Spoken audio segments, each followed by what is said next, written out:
Vu de loin, l'on se surprend à rêver d'un Eldorado en plein cœur de Galan, à Ebolova. Tant l'architecture et la beauté des bâtiments attirent plus d'un. Mais une fois sur le site, c'est la désolation totale. L'accès à ce logement n'est pas évident. Nous avons dû, à l'absence d'une machette, nous procurer ce bâton qui nous permet un tout petit peu de nous frayer le chemin en espérant qu'il n'y a pas un reptile qui rôde par là. C'est que les 100 logements construits ici, dans le cadre du plan d'urgence triennal, sont pris au piège de hautes herbes. On dirait un chantier abandonné. Et pourtant, les travaux sont achevés depuis belle lurette. Il y a même eu les premières attributions. Mais curieusement, sur le site de Galan, à peine 3 personnes y vivent. Les riverains qui avaient fondé beaucoup d'espoir sur ce projet sont dépassés par les événements. Nous ne sommes plus gouvernés. Parce que ça ne doit pas exister. C'est une honte. C'est une honte. Le gouvernement a tout fait. Mais l'entourage du gouvernement n'est pas bien. Regardez. C'est ce qu'on appelle un peuple. C'est-à-dire quoi? Les hérissons restent là-bas. C'est normal. Je parle. Je suis Camerounais. C'est mon pays.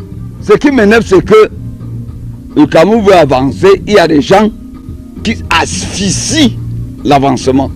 Que se passe-t-il pour qu'autant d'investissements ne puissent pas être capitalisés? La vie ici ressemble à un enfer pour les quelques habitants qui s'y hasardent. À l'instar de ces quelques déguerpis du site de construction de l'agence BEAC d'Ebolova.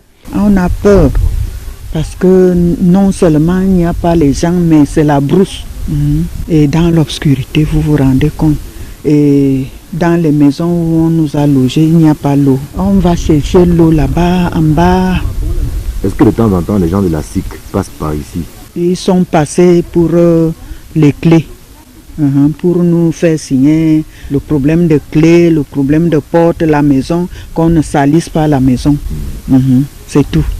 Ils ne sont plus jamais passés? Non, depuis qu'on nous a dit qu'on va faire 2 semaines. 2 semaines ou bien 1 mois. On est là, jusque-là, personne ne passe. Et on ne nous dit rien. On n'améliore pas les conditions de vie. En dehors de ces déguerpis qui ont trouvé provisoirement un abri ici, il y a les vigiles d'une société de la place qui se relaient de jour comme de nuit. Mais depuis plus de 8 mois, ils sont sans salaire et tirent le diable par la queue au quotidien. On a fait 10 mois. Tout récemment, les gens ont venu nous donner seulement un mois. Donc les 9 mois là, ça reste encore. Ils disent que quand la SIC va verser l'argent, on va nous payer. Donc jusqu'à maintenant, on a seulement un seul salaire tous les 10 mois qu'on a fait ici. On débrouille, peut-être derrière là-bas, parfois on fait le maïs, c'est ça qu'on vit avec.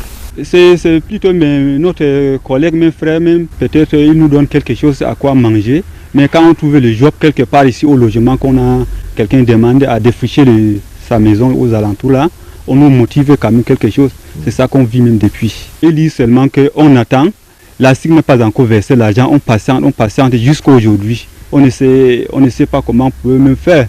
Jouant au téléphone, le directeur général de la SIC reconnaît l'abandon de ce logement qui n'engage aucunement sa responsabilité. Ce projet, ainsi que les autres implémentés dans d'autres régions, dans le cadre du PNUD, relevant du portefeuille de l'État, lequel a transféré la gestion à la Société immobilière du Cameroun, sans lui donner les moyens conséquents.